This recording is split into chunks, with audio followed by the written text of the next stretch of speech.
शिवाचार्य महाराज की जय। संत शिरोमणी मन्मथस्वामी महाराज की जय। वैराग्यनिधि अक्कमादेवी माता की जय। वीर रुद्र हनुमान महाराज की जय। त्रैलोक्य संपदाल्लेख्य समल्लेखन वित्ते सच्चिदानंद रूपाय शिवाय ब्रह्मणे नमः। यामाहुः सर्वलोकानां प्रकृतिं शास्त्रपारग तां धर्मचारिणीं शम्भो प्रणमामि परशिवम्। वागर्थविव संपृक्तो वागर्थ प्रतिपत्तये जगतपितरौ वन्दे पार्वती परमेश्वर। त्रिकालवंदनीय प्रातस्मरणीय पूज्य गुरुवर्यांचं स्मरण करून अखंड शिवनाम सप्ताहातील करे मलकापूर या नगरी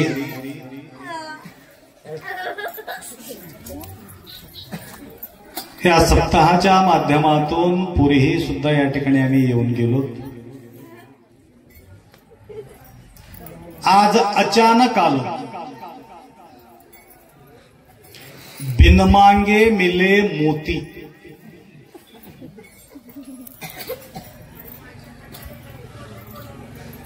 काही वेळेला आम्ही लहान असताना परीक्षा चालत होती। परीक्षा म्हणजे माहितीये का? वार्षिक परीक्षा असते। त्या परीक्षेच्या काळामध्ये अचानक कॉपी पकडणारे लोक येतात। तसं आम्ही अचानक तुम्हाला पकडण्यासाठी आलेले आहोत। चेकिंग मास्टर बसमध्ये चेक करण्यासाठी सांगून येतात का? सांगून येत नाही। अचानक धाड पडते। ईडीबी अचानक धाड पडते। त्या प्रकारचे इथं आपण येण्याचं एकमेव कारण चेकअप करण्यासाठी। आम्ही असताना किती लोक राहतात, आम्ही नसताना किती लोक राहतात। तरी सुद्धा आम्ही आल्यावर तुम्ही जमा झाले, फार आनंदाची गोष्ट आहे। असो, या नाम सप्ताहाचा एकमेव उद्देश पूर्वी तुम्हाला सांगितलेले तरी याच्या प्रतिफळ आपण पूजा पाठ जप तप व्यवहार केलेले जो प्रतिफळ आहे, पूजा केल्यानंतर पैसा मिळणे मोठी गोष्टी नाही, लेकर प्राप्ती होणे काही मोठी गोष्टी नाही, शेत शिवार घेणे काही मोठी गोष्टी नाही, शेत पिकणे काही मोठी गोष्ट नाही। परंतु अखंड शिवनाम सप्ताहाचा प्रतिफळ आपण केलेले तपश्चर्याचं जो फल आहे, ज्या दिवशी आपला पारायण पारंगत होऊन आपण समारोप करून आपण सुरुवात करतो, त्या दिवशी अचानक गुरु महाराजांचा आगमन झाला तर समजून घ्यायचं मन्मथ स्वामी तुम्हाला प्रसन्न झालेले। कारण मन्मथ माऊली दिसत नाही। त्यांच्या जीवनात मोठा साधना म्हणजे परम ग्रंथ पारायण आहे। शिवनाम सप्ताहाचा महत्वाचा अंग म्हणजे तो परमरहस्य पारायण। आणि पारायणाचा प्रतिफळ म्हणजे सद्गुरु माऊलीचा प्रवचन आहे। आनंद तर या माध्यमातून आज छोटं लेकरं का होईना, परंतु या ठिकाणी पारायण केली ते परांचं तो प्रतिफळ आज आम्हाला या ठिकाणी भक्तासाठी भूमंडळी म्हटल्याप्रमाणे मलकापूर आम्हाला या ठिकाणी ओढून आणलेले आहे. तुमच्या प्रबळ भक्ती याला कारणीभूत ठरते. असं या माध्यमातून अनेक गोष्टी आपल्या जीवनात स्वच्छता करायचं आहे, शुद्धी करायचं आहे, ताजा करायचा आहे, क्लिअर करायचा आहे, धुवून घ्यायचा आहे. कारण अनंत जन्म फिरून फिरून फिरून आलेले हे जीव अनंत जन्माचा संस्कार सुद्धा या ठिकाणी आपण घेऊन आलेले आहोत.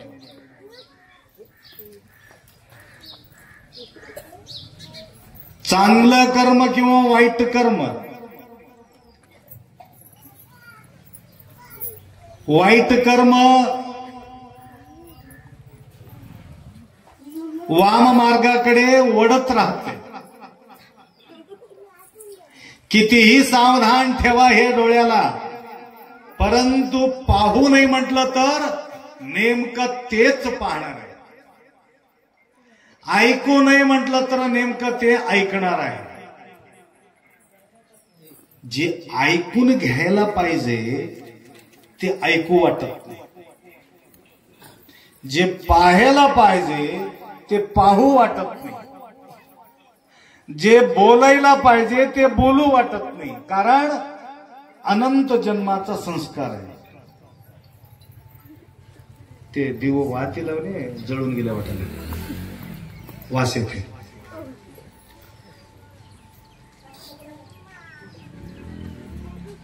म्हणजे बराच वर्षापासून या डोळ्याला आदत लागले, म्हणून वाईट ठिकाणी जास्त वडत राहते, विकाराच्या ठिकाणी वडत राहते. म्हणून विषयी मन गुंतले भास्कळ सदा तळमळ करीत असे. सदा तळमळ तळमळ तळमळ तळमळ. खरं म्हणजे या डोळ्याला फक्त बघण्यासाठी एक संस्कारयुक्त आपल्याला काय करत राहतात आचार्यवर्य लोक, संस्कार करून विवाह सोहळा करतात. लक्षात आलं का? त्याला बंधन टाकतात. काय म्हणून? आजपासून तुला डोळा भरून बघायचं असेल तर तुझं फक्त बायकोला डोळा भरून बघ, इतरत्र कोणाला बघू नको, असं म्हणून बंधन टाकतात. इमानदारीनं सांगा, आपल्या बायको त्याला दिसतच नाही, दुसरंच दिसत राहते, बाकीच्या काही गोष्टी. कारण हे संस्कार आहे अनंत जन्माचा. संस्कार घेऊन आलो म्हणून भटकत राहते. गुंतले भास्कळ असा शब्द वापरला. म्हणून या जगामध्ये कोणाला दिसत नाही, कोणाला दिसत नाही, कोणाला दिसत नाही. मग ज्याला डोळा नाही त्याला दिसत नाही. माझा आहे पण कोणाला डोळा नाही, जन्मथा आंधळा आहे. हनुमंत पटेल केळचं कसं दिलं? जे जन्मथा आंधळा आहे त्याला अजिबात काळा दिसना, गोरा दिसना, पांढरा दिसना, लाल दिसना, त्याला विचार कराव. हे रंग त्यांचे कसं आहे म्हटलं तर रंग म्हणजे काय आहे ते म्हणतात. ते पाहिलंच नाही ना. जन्मथा आंधळा आहे.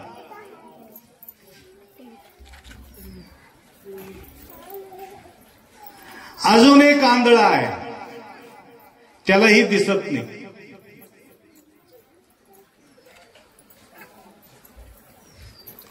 सांगू का? अजून एक आंधळा आहे. निशा म्हणतात की नशा म्हणतात? नशा. नशा चढलेले व्यक्तीला सुद्धा दिसत नाही. कोणता नशा? दारूच्या नशा.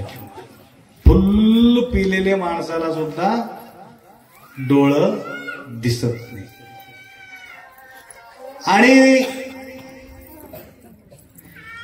तिसरा एक आंधळा आहे अशोकरावजी. तिसरं एक आंधळा आहे ज्यांच्या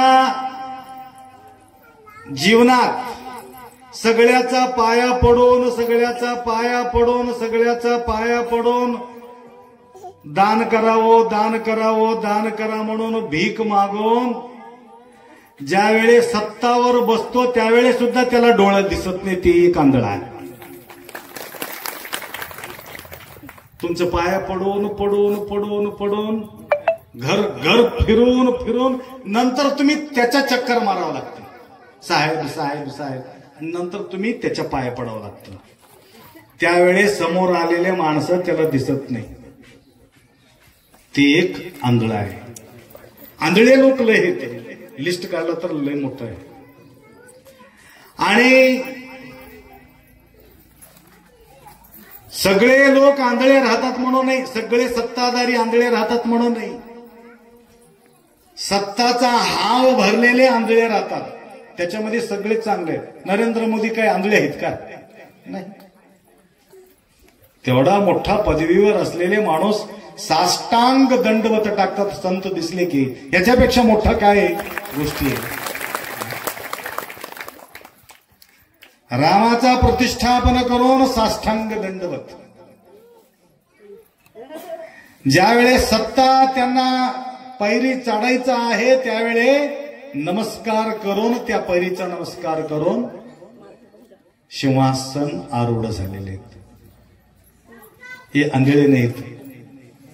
हे प्युअर डोळं असलेले लोक आहेत.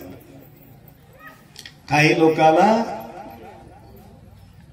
ते चढल्यानंतर दिसत नाही. अजून एक आंधळे आहेत. भरपूर भरपूर भरपूर पैसा गडगंच संपत्त झाला तरी सुद्धा माणसाला डोळं दिसत नाही. पैसाचा नशा म्हणतात त्याला. गराबाडी दवारा नुडिसा बघू सिरी गराबाडी दवारा नुडिसा नागदू. साप चावलेले माणसाला बोलता येते माय. ऐकू लागले का माय? साप चावलेल्या माणसाला बोलता येते. तो बोलतो. इंचू चावलेल्या माणसाला सुद्धा बोंबलत तो बोलतो. आणि टेन्शन मध्ये ते कोणतं तुरीला मारायचं औषध कोणती? हा बर भारीचं औषध सांगा एक कोणतं तर. नाहीतर ह्याच्यामधलं उठून जाऊन घेतील. नाही तर भारीचं औषध सांगणं बी अवघडच आहे. हा ते पिलं तरी सुद्धा त्या माणसाला बोलून काहीतरी करून त्याला सावरता येते. लक्षात आलं का? साप चावलेल्या माणसाला सावरता येते. इंचू चावलेल्या माणसाला सावरता येते. एंडोसल्फान पिलेल्या माणसाला सावरता येते. लक्षात आलं का? परंतु पैसाचा नशा चढलेले माणसाला बोलणं भयानक कठीण आहे. त्याच्यापेक्षा खतरनाक विष त्याला म्हटले आहे. बघा किती मोठा विष आहे. ते एक आंधळा आहे. पाचवा आंधळा सांगून त्या आंधळ्याला बाजू काढतो. सांगू का पाचवा आंधळा?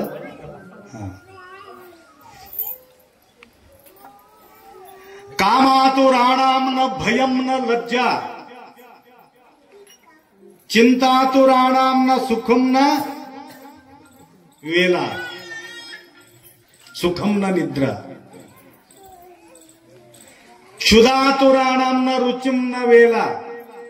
भूक लागलेले माणसाला 4-5 दिवसाचा तुकडा का होईना, परंतु मिरचू का होईना त्याला इतकं गोड लागते, कुटू कुटू कुटू खाते. कस काय? इस्तू पडले पोटात.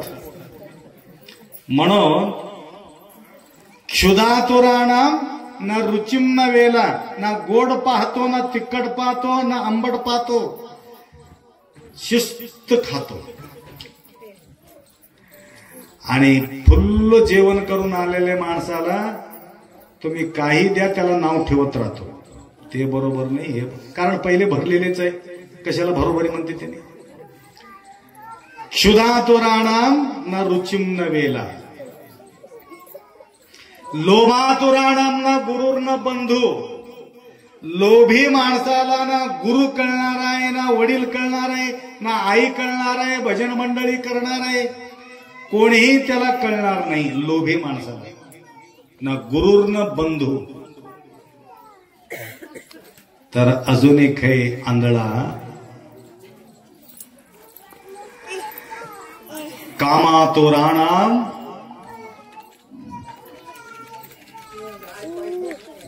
लक्षात घ्या.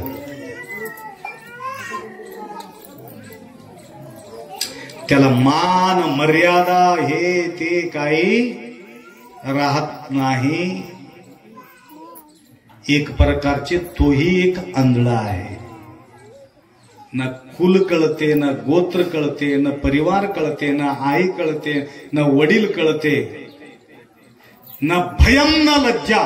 त्याला भय नाही, त्याला लज्जा नाही. म्हणून हे भय आणि जे लज्जा जे आहे, फक्त पारायण करणारे मंडळी, अध्यात्माच्या वृत्ती असलेले मंडळी, त्यांना भय असतो, त्यांना लज्जा असतो, भीती.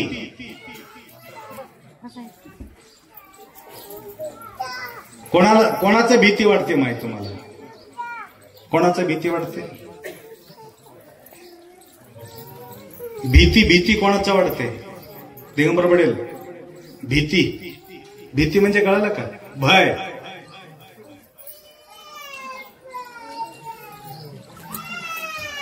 सापाचं भीती वाटणं काही मोठी गोष्ट नाही, इंचूचं भीती वाटणं मोठी गोष्ट नाही. परंतु एक मोठा भीती तुम्हा सगळ्यांना वाटायला पाहिजे. एक मोठा भीती तुम्हा सगळ्यांना वाटायला पाहिजे. तो भीती म्हणजे पाप करण्यामध्ये मोठा भीती वाटायला पाहिजे. हे मोठा भीती. माझा हातातून असं चुका होता कामा नये, त्या वेळेला धडधड वाटायला पाहिजे. तो मनुष्य पुण्यवंत प्राणी आहे. पापाला भिणार पुण्यवंत आहे. पापाला न भिणारा माणूस पापी आहे. पाप कृत्य करण्याकरता तो कधी भिवू शकत नाही. पुण्य करण्यामध्ये आनंद वाटते, पाप करण्यामध्ये त्याला भीती वाटते.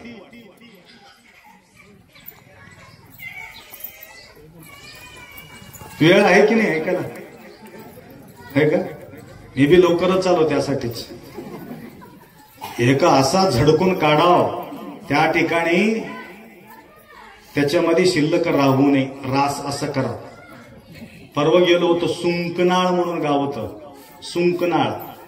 त्या सुंकनाळमध्ये प्रवचन केलं. सुंक म्हणजे ते ह्याच्यामध्ये बसून राहते, नाही रास केल्यानंतर सगळं मिसळून राहते, उधळावं लागते. त्याला काय म्हणतात? हा, ते सूप घेऊन झडतात, कचरा जाते, कचरा कचरा बाजू काढायचं, रास एककड कचरा एककड. असं महाराज कशासाठी आले म्हणजे कचरा बाजू काढायला महाराज आले, दुसरं काहीच नाही या ठिकाणी.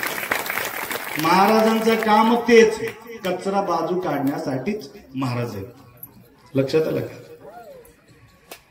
तर 7 दिवसामध्ये तेवढा काही कचरा गेले न गेले मला माहित नाही, परंतु आज असा उधळून टाकायचं त्या ठिकाणी शिल्लक राहता कामा नये. म्हणून संतांचा सानिध्यात जाणे कशा करता, संतांचा सानिध्यात जाणं कशा करता, स्वच्छ करण्याकरता संतांचा सानिध्य, क्लिअरिटी होण्याकरता. शरणर अनुभवादली वधू, शरणांचं सानिध्यात राहिल्यानंतर आपोआप क्लिअरिटी होत राहते. हिवाळ्यामध्ये आता बघा, तुम्हाला बघून थंडी सुद्धा भिवून गेली. सुरू तुम्हाला भीती वाटून दिली ती थंडी, काय म्हणून कसं करते बघू सत्ता म्हणून. आता थंडीला वाटलं इथं राहायचं काय कामा नाही म्हणून थंडी सुद्धा निघून गेली भिवून.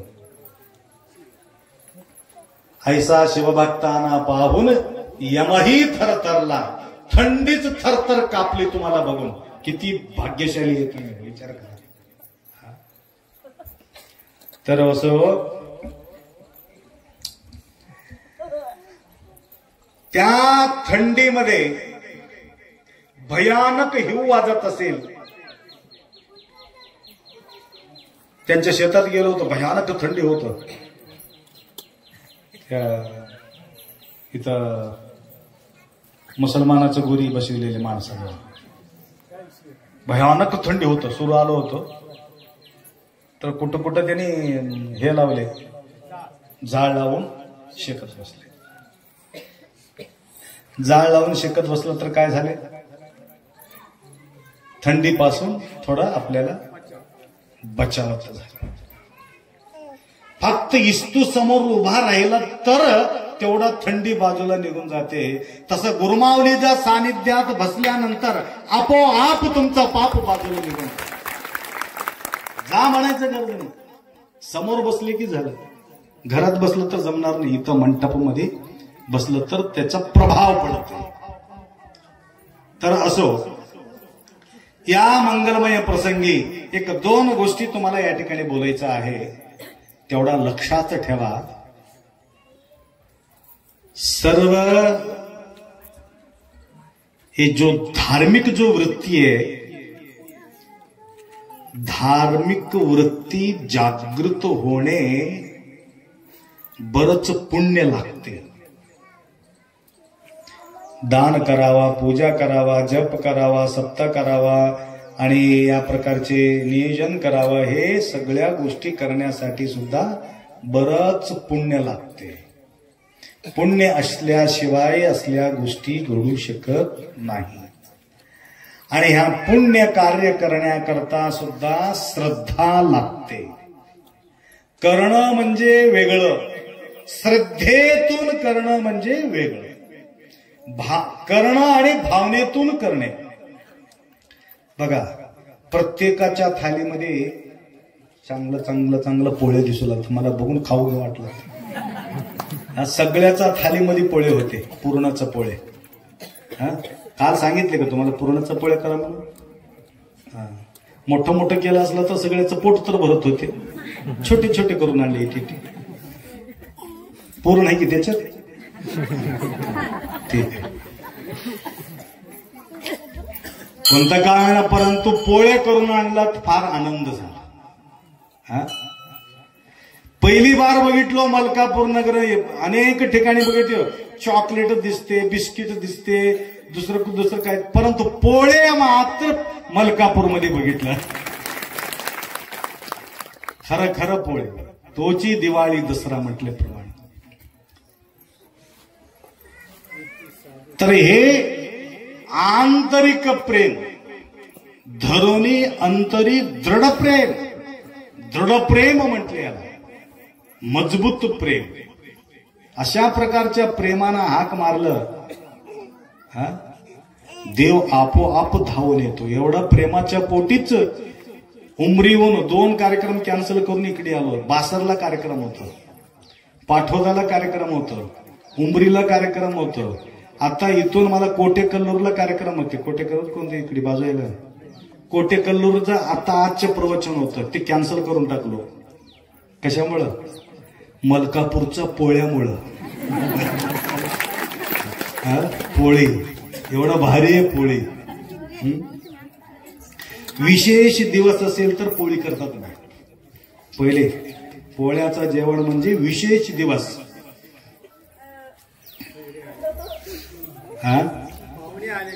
पाहुणे आले, मोठं मोठं सण असलं तर त्यावेळेला, दिवाळीला, दसऱ्याला पोळी.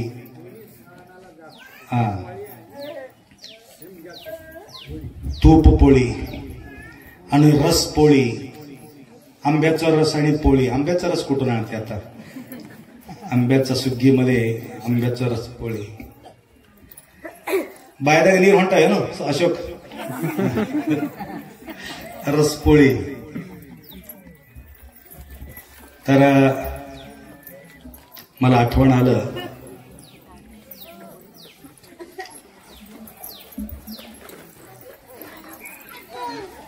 व्यवहारामध्ये माऊलीच्या प्रती, आईच्या प्रती, गुरुच्या प्रती, मोठ्या लोकांच्या प्रती आणि शिवभक्ताच्या प्रती ज्यांच्या अटूट भावना असते त्या व्यक्ती कधीही जीवनामध्ये निराश होऊ शकत नाही. त्यांच्याजवळ गडगंच संपत्त असो किंवा नसो. एक छोटासा उदाहरण देऊन मी विराम करतो.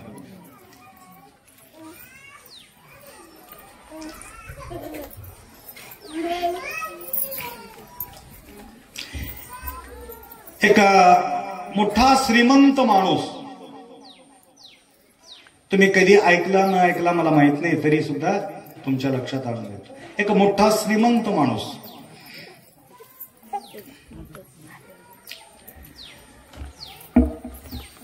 थोडा वयस्कर,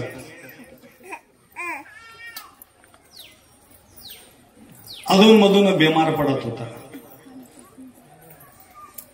3 मुलं होती त्याला.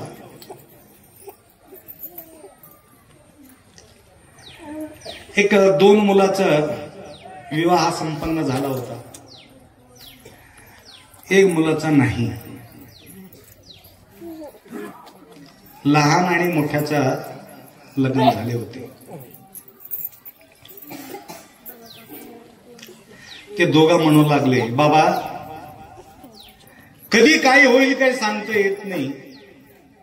आता तुम्ही असताना वाटणी केलं तर बरं होईल. आम्ही सुखानं जगू, नंतर आम्ही 3 भांडण करत बसलं तर अवघड होते. तुम्ही वाटणी करा म्हटले.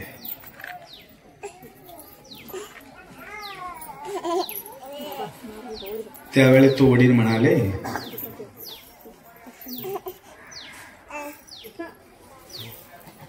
बघ बाळ, मी 3 वाटणी करतो.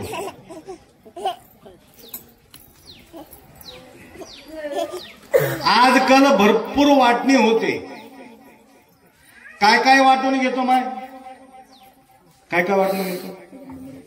पैसा वाटून घेतो, सोना वाटून घेतो, चांदी वाटून घेतो, शेत वाटून घेतो, शिवार वाटून घेतो, गाडी वाटून घेतो, बंगला वाटून घेतो, आई बापाला बी वाटून घेतो.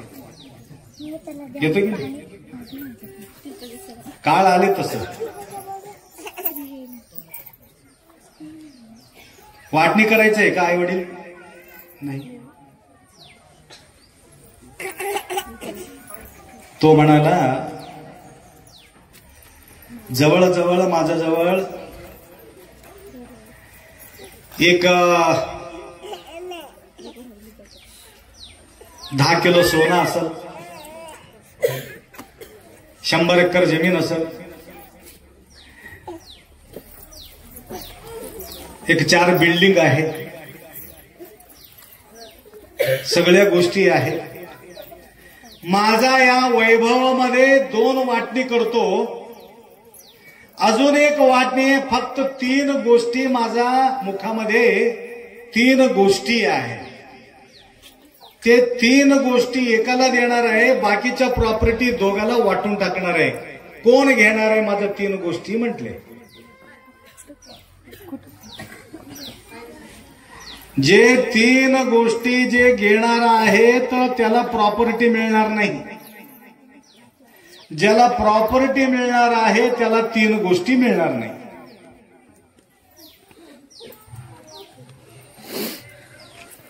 ते बायकोला विचारले तर दोघं जाऊन, असं असं आमचा बाबा म्हणले, मग कसं करू, तुमचं डोकं बिघडलंय का म्हणले. 3 गोष्टी घेऊन काय प्रवचन करत हिंडायचं आहे तुम्हाला, काय करायचं ते उगाच्या मुगटे वाटून घ्या म्हटले. त्याचं काही लग्न झालं नाही काय नाही, त्यांना 3 गोष्टी घेऊन हिंडत राहू दे म्हणले. बैठक बसविले गावामध्ये, अनेक लोक आले. त्यावेळेला सुद्धा सगळ्यांसमोर म्हटलं, मी हे वाटणी या प्रकारचे करणार आहे. पाटील साहेब सारखे लोक म्हणाले, हे काय तुमचं विचित्र गोष्टी, 3 गोष्टी घेऊन काय करायचं, त्याचं बी लग्न मुहूर्त लेकरं बाळ त्याला बी व्हायचं आहे, तुम्ही असं का करता, 3 भाग करून टाका ना. त्यावेळी तो म्हणाला, माझ्यावर ज्यांचा विश्वास असेल, माझ्या गोष्टीवर ज्यांच्या भावना असेल, त्यांनी माझ्या गोष्टी घेतील, नाहीतर माझा प्रॉपर्टी घेतील, असं म्हणून म्हटलं. जो मधला जो पोरगा होता ना,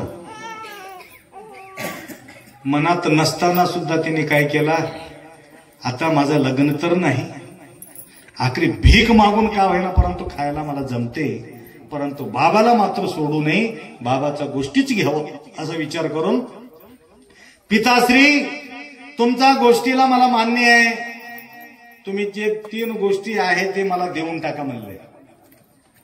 मग प्रॉपर्टी रे, प्रॉपर्टीचा मी काय विचार करणार नाही, देऊन टाका त्यांना, सगळं वाटून टाका मला. सगळ्यासमोर सांगायला जमत नाही, हे भारीच अनमोल गोष्टी आहे. एक स्वर्णाचा नाण्य मात्र तुला मी देणार आहे, सोन्याचा शिक्का 1 तोला असा, तेवढं तुला देतो, 3 गोष्टी बोलतो. ते खुश होऊन गेले, पागल झाले, आमचा बाबा बी पागल झाले, आमचा भाऊ पागल झाले, भर झाला, त्याची बी प्रॉपर्टी आम्हाला चाले म्हणून खुश होऊन गेले. नंतर ते वडील त्यांच्या जीवनाला आधारित असलेले थोडासा पुंजी सांभाळून ठेवला होता, तुम्ही बी तसं पुंजी सांभाळून ठेवा, नंतर परेशानी होऊ देऊ नका. तर खांद्यावर हात घातले त्या लेकराची, चल बाळ म्हणलं, लोकांसमोर सांगायचं नसते म्हणून बाहेर घेऊन गेले गावाच्या. बघ बाळ म्हटलं, मी ज्या दिवशी शून्यात होतो त्यावेळे माझ्या बापाने हे 3 गोष्टी मला दिले, म्हणून आज हे वैभव मी उभा केलो, तर हे 3 गोष्टी तुझ्याजवळच ठेवून घे. अशा प्रसंगाच्या वेळेला हे 3 गोष्टी कोणाला बोलायचं असलं तर तू बोल म्हटले. बाबा सांग म्हणले. 1, ज्यावेळे हे आता हे पैसा तुला देतो मी, पैसे घेऊन तू गावचा बाहेर जाणार आहे, रस्ता पकडून जाणार आहे, जाता जाता जाता जाता तुला थकवा आलं, परंतु वाटावर न बसता वाटाच्या बाजूला जाऊन झाडाखाली किंवा कुठंतरी आश्रय घेऊन त्या ठिकाणी विश्रांती घे. विश्रांतीच्या नंतर आनंदानं तू उठून वाट धरून जा म्हणले. काय बाबा असले गोष्टी, काय महत्वाचा काय, ठीक आहे काहीतरी होईल, दुसऱ्या गोष्ट बोला म्हणले. जे तुझ्यापेक्षा मोठे मोठे बुजुर्ग लोक आहेत, लक्षात आलं का? बुजुर्ग लोक म्हणजे चनापा गुरुजी खुर्चीवर तिथं बसले, हे मोठे मोठे लोक, ह्या खुर्चीवर बसले मोठे लोक, कारण गुडघं दुखते काय करतात बिचारे, ते वर बसले म्हणून हे मोठे मोठे लोक. अशा मोठ्या लोकांच्या काय आदर सत्कार करायचं आणि त्यांच्या गोष्टीला, हे तुम्ही बसा हो खाली, कशाला उतरलं नाही तुम्हाला ना, मी कथामध्ये बोललो, त्याला वाटलं आम्हालाच बोलले महाराज, कथा आहे हो. त्यांचा सत्कार करा, त्यांच्या गोष्टीला मान्य करा, जे बोलतील त्यांच्या ऐकून घ्या. जवानी करके सोचता है, बुढ़ापा सोच के करता है. लक्षात आलं का? म्हाताऱ्यांच्या ऐकून घ्यावं. उगा बा, तुला काय कळते, उगा बस, तुम्हाला नाही, ते कथामध्ये बोललो. असा बुजुर्ग लोकांना आम्ही शिवे देतो, गप बस, तुला काय करत. जवानी करके रे, असं करू नको रे बाळ, आम्ही करून बसलेले आहे. किती बोललं तरी सुद्धा त्याच्या ऐकत नाही. बुढापा सोच के करता है. म्हणून बुजुर्ग लोकांच्या कधीही ऐकून घ्यायला पाहिजे बाळ, असं म्हणून दुसऱ्या गोष्टी बोलला. ठीक आहे बाबा म्हणलं. अजून तिसरा गोष्ट बोला म्हणले. ज्या वेळे अघटित घटना घडते, भयानक नुकसान होते, भयानक प्रॉब्लेम होते, त्यावेळे टेन्शन न घेता सावधानपूर्वक त्याला सामना करणं गरजेचे आहे. तणावग्रस्त व्हायचं नाही. असं म्हणून झाला बाबा, हो झालं, एवढं कर, आता तू निघ म्हणले. आहे ना वेळ, मोठा आहे कथा, थोडं जाऊ दे, नाहीतर अर्धा पुढच्या वर्षी सांगतो, सांगून टाकू. ठीक आहे, म्हणजे तुमचं ध्यान आहे की नाही म्हणून विचार करा. तो पोरग पाप चलत चलत चलत चलत गेला. खरोखर त्याला थकवा आले चलून चलून. वाटाच्या बाजूला एक मोठं झाड होतं लिंबाचा. लिंबाचा झाडाखाली जाऊन थोडा आडवा पडला. पडल्या पडल्या बरोबर झोप लागली. झोप लागली, असा सडकून झोप लागले. कधी तिने एवढा झोप घेतले की नाही मला माहिती नाही. तर उठून पाहतो 4-5 वाजत आहे. खळून उठला. अरे आता दिवस मावळून जाते, पुढचं गाव गटावं लागते मला म्हणून उठला, निघून गेला. जाता जाता हात लावून बघितलं, ते पैसा नाही. 1 रुपये सोन्याचं, 1 तोळा सोना नाही. जीव धस केले त्याचे. काल एक बाई फोन केली होती, मी गाडीमध्ये असताना रडत होती. काय झाले माय, 2 तोळा सोनं गेले बाप्पा, काय करावं, मी परेशान हो. आता दुपारीचं काहीतरी ते कुंकूचं काम कार्यक्रम होता म्हणा, त्याच्यामध्ये गेले. इतकं टेन्शन मध्ये होते, इतकं टेन्शन मध्ये होते. आता त्याला समजून सांगायला मला 1 तास लागलं. त्या प्रकारे ह्याचं बी 1 तोळा सोनं पडलं. परेशान होतं. नंतर तो विचार करे, मी झोपले ठिकाणी तर पडले नाही का, असं विचार करून कुठं आला तो, झाडाच्या ठिकाणी, झोपले ठिकाणी आला. येऊन पाहिलं, हुडकलं, तिथं सोनं सापडले. हरवलेले दुःख मोठं की सापडलेले सुख मोठं? सापडलेले सुख. सापडलेले सुख. हरवलेले दुःख मोठं, सापडलेले सुख मोठं? सापडलेले सुख मोठं झाला. आता एवढा खुशी, एवढा खुशी, एवढा खुशी. नंतर विचार केला, आमचा बापा जे बोलले, एखादी वाटामध्ये तिथंच मी बसलो असलं तर आता हे पैसा मला घटत नव्हता. वाटाच्या बाजूला जाऊन विश्रांती कर म्हटल्यामुळं मला पैसा घटले. गेलेले पैसा मला वापिस मिळाले. असं म्हणून खुशी खुशीनं ते पैसा ठेवला आणि ज्या ठिकाणी खुशीमध्ये ज्या ठिकाणी जायला पाहिजे होतं त्या ठिकाणी न जाता 2 रस्ता आले. एक होतं तमलूरचा रस्ता, एक होतं इकडे नंदूरचा रस्ता. खुशी खुशीमध्ये तमलूरला गेलं असलं तर कसं मलकापूर गटत होतं का मला? बघत बघत आलो, ध्यानात ठेवलो, इकडे वळावं लागते. हे कोणतं गाव? शेवाळा संपल्याबरोबर उजवीकडे वळावं लागते. उजवीकडे वळाल्यानंतर अजून डावीकडे वळावं लागते. असं मलकापूरचं ध्यान करत करत आल्यामुळं मलकापूर गटलं. डोळा झाकून उगा झोपला असला तर डायरेक्ट गाडी तमलूरच्या मठाला जाऊन थांबत होता. आपा मठाला उतरा म्हणत होता ड्रायव्हर. त्याला काय माहिती? नंदूर बी माहित नाही, मलकापूर बी माहित नाही. तर ते खुशीमध्ये मलकापूरला न येता ते तमलूरकडे गेला तो पोरगा चलत चलत. जाता जाता एक भिकारी मरण पावला होता. महत्वाचा मुद्दा आहे, तुम्हाला सांगतो, हे तुमच्या लक्षात येईल. मरण पावला होता, सगळं कपडा घाण झाले होते. श्रीमंत लोक होते त्या ठिकाणी, अगर्भ श्रीमंत लोक. कोणी त्या मड्याला शिवायला तयार नाही. सगळे श्रीमंत असल्यावर शिवणार कोण आहे? अचानक हे पोरग त्या ठिकाणी जात असताना त्याला बोलून घेतले, इकडे या रे, इकडे या. कोण? इकडे ये म्हणले. काय झाले? काय नाही, थोडं काम करतोस का म्हणले. सांगा म्हणलं. या मड्याला घेऊन जाऊन तू पुरून टाकलं तर तुला भरपूर पैसा देतो आम्ही. या भिकारीला वास घाण उठले होते, त्याला काम पाहिजे होतं. ठीक आहे, बुजुर्ग लोकांच्या गोष्ट ओलांडू नका म्हटले आमच्या बाबा. हे सगळे मोठे मोठे लोक आहेत. मान्य आहे म्हणून शरणार्थी केला. ठीक आहे, तुमचं जे काम आहे ते सांगा.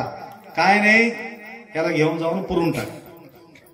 खड्डा खोदला आणि उचललं. घाण वास येत होते.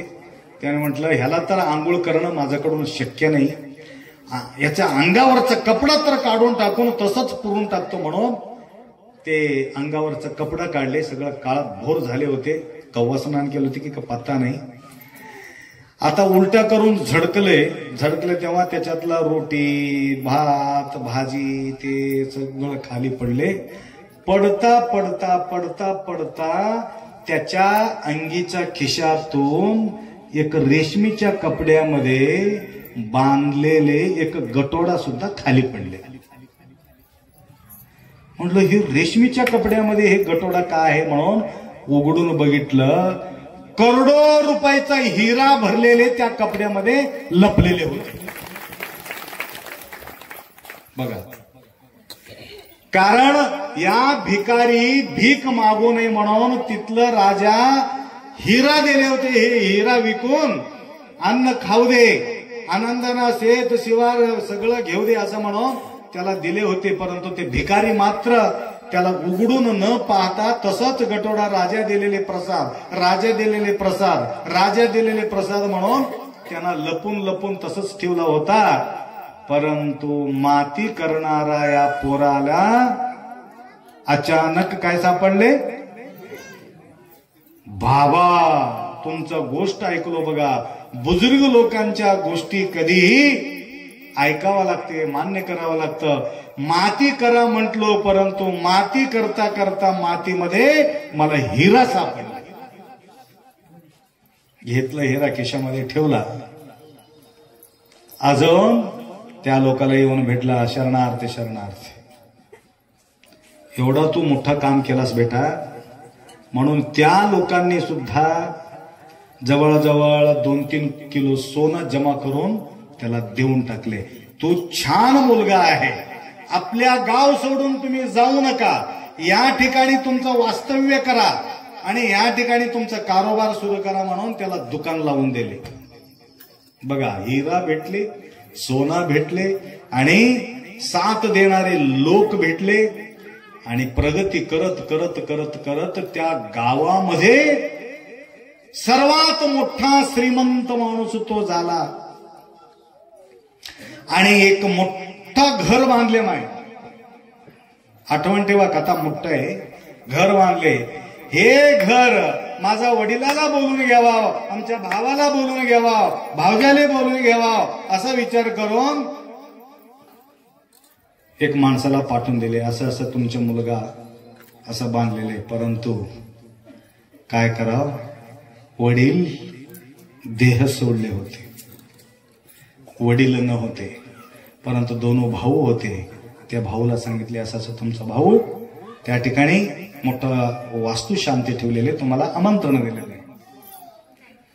ते दोघं आले, बघितले बिल्डिंग, राजवाडा. अरे पाहिल्या बरोबर पोटात असा इस्तू पडले त्या दोघांच्या. आमच्या बाबा आम्हाला एवढा मोठा धोका द्यायचं नव्हतं. काय धोका दिले का बाबा? त्याला वाटलं आम्हाला लपून या पोराला काहीतरी भरून भरून याला दिल्यामुळं या ठिकाणी एवढा मोठा घर बांधू शकलं, एवढा मोठा व्यवहार करू शकलं.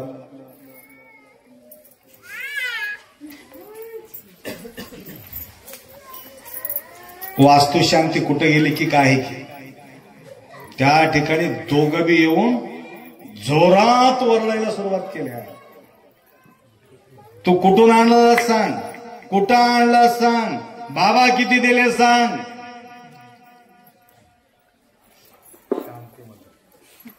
बेबी शांती दे झाली.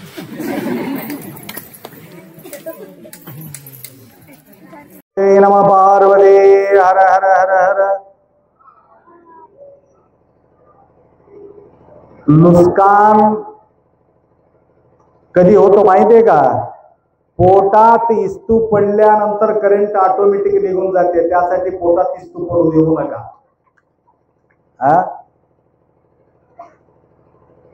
तरी असं भांडण पेटलं आणि त्या भागातील राजापर्यंत हे गोष्ट पोहोचले.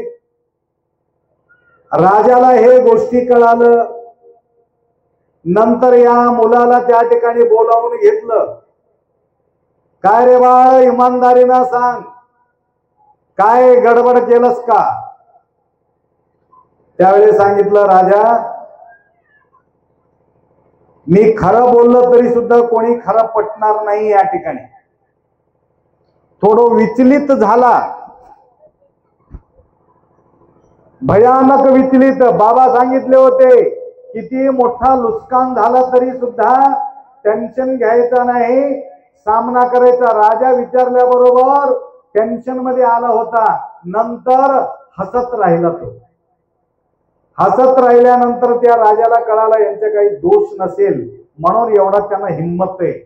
म्हणून त्याला विचारले, काय बघा आम्हाला वेगळं केले, फक्त 3 गोष्टी यांना वाटणी करून दिले, परंतु आम्हाला प्रॉपर्टी 50-50 कोटीचा प्रॉपर्टी आम्हाला केले, परंतु ह्याला किती दिले लपून आम्हाला माहित नाही.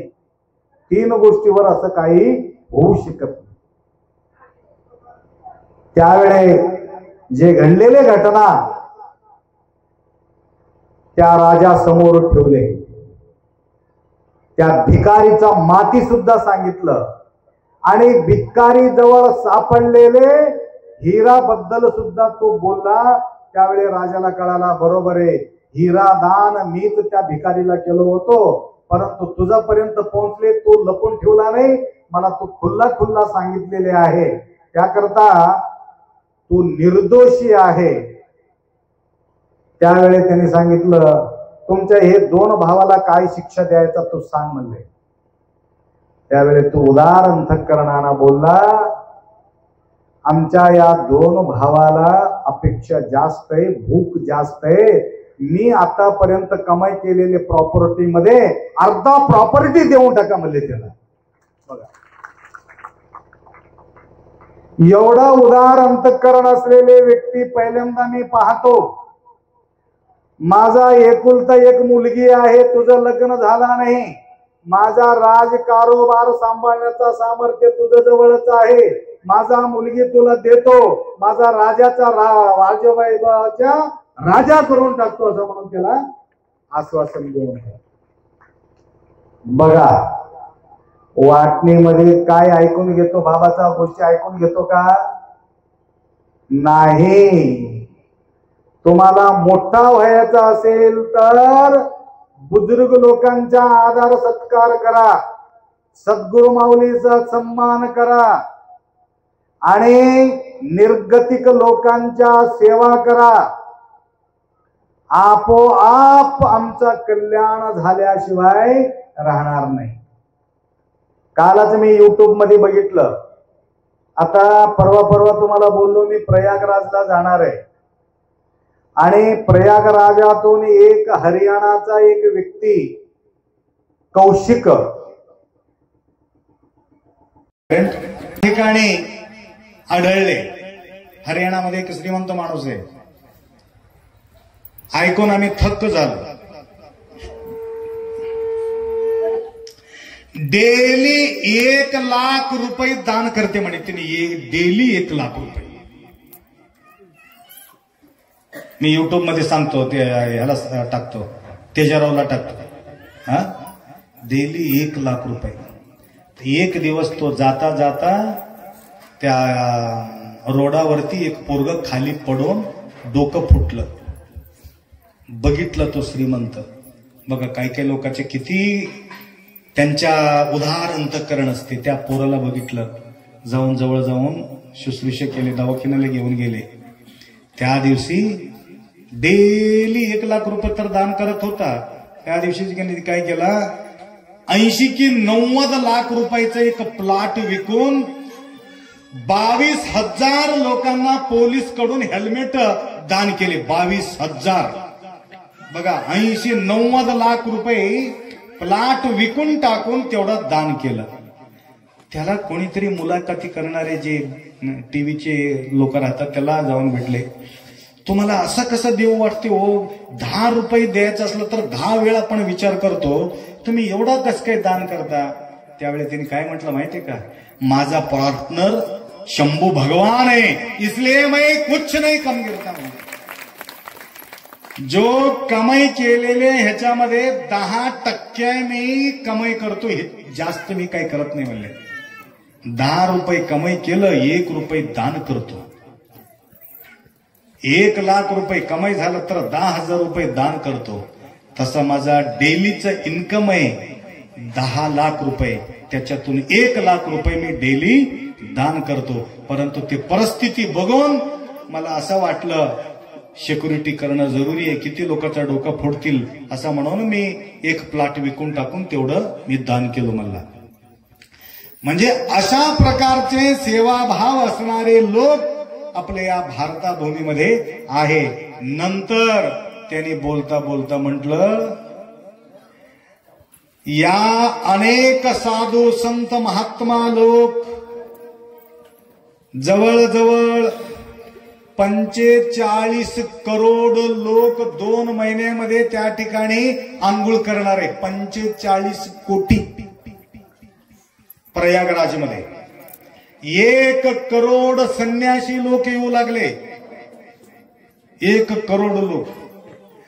आणि त्या ठिकाणी त्यांच्या सेवेसाठी कितीतरी करोड रुपये एक कौशिक, तो म्हणणारा भक्त कौशिक, ते कौशिक त्या ठिकाणी सेवा करू लागले संतांचं.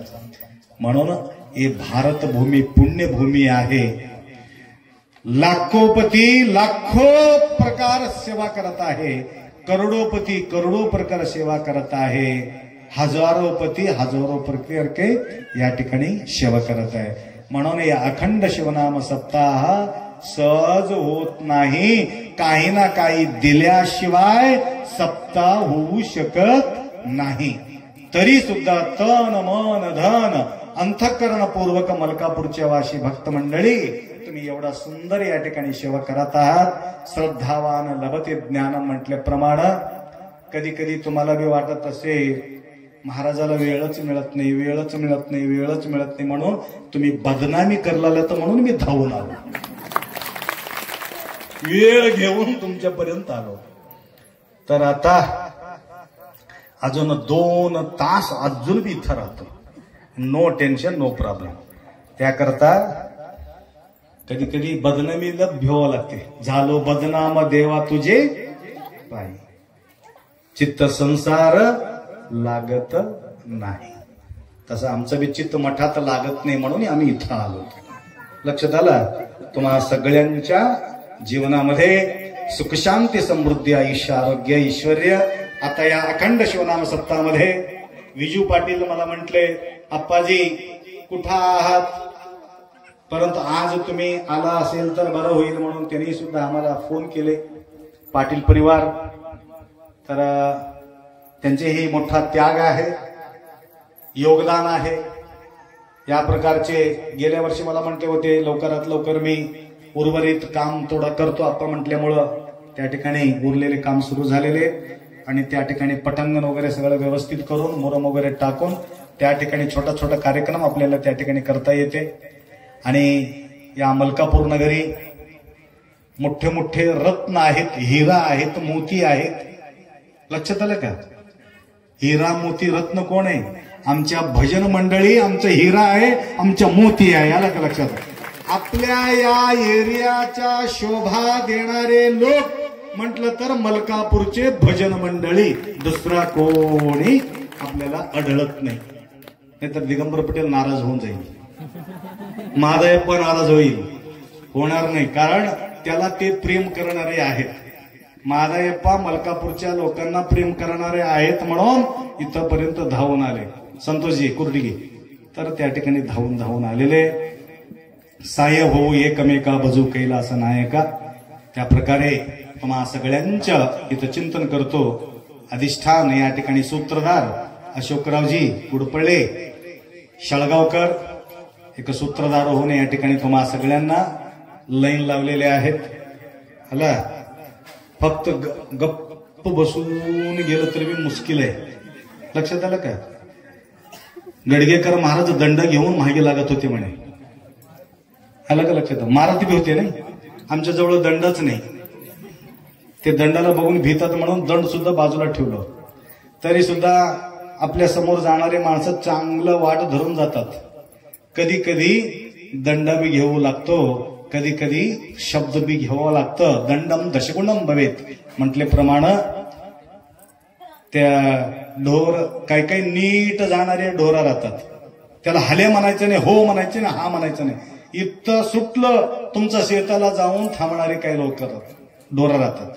काही ढोरं असं राहतात वाकडं तिकडं जातात.